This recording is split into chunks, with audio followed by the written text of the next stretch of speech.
বিদ্যুৎ পরিষেবার ব্যাপক উন্নয়ন করা হয়েছে বলে দাবি করা হলেও বাস্তব অন্য কথা বলে। বেসরকারি সংস্থার হাতে তুলে দেওয়ার পাশাপাশি পরিকাঠামোগত ত্রুটি দূর করা হয়েছে। 24 ঘন্টা অনলাইন অভিযোগ জানানোর সুযোগ থাকছে, কিন্তু বাস্তব হচ্ছে একবার বিদ্যুৎ পরিষেবা যদি বিচ্ছিন্ন হয় তাহলে কখন পুনরায় পরিষেবা পাওয়া যাবে তার কোনো নিশ্চয়তা নেই।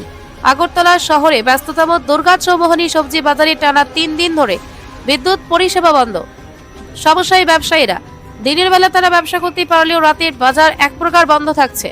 অন্ধকারে ক্রেতারা যেমন যেতে পারছেন না, তেমনি ব্যবসায়ীরাও ব্যবসা করতে পারছেন না।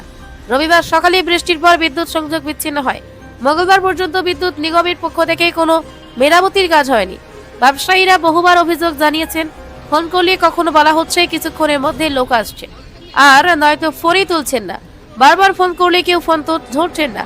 পরিষেবার এই অবস্থায় ক্ষোভে ফুঁসছেন ব্যবসায়ীরা।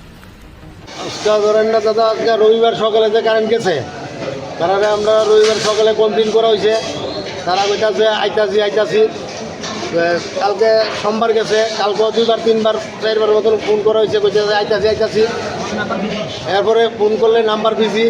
আজকে 3 দিন ধরে পুরা রাত অত্যন্ত দিনের বেলা কিছু আলু দেওয়া যা, আর রাত্র হইলে লোক ঢুকতে না, এই রাস্তা সব অন্ধকার।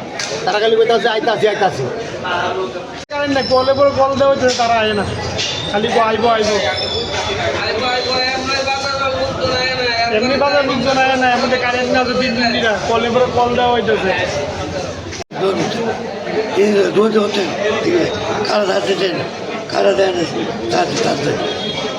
কি বলে ফোন করলে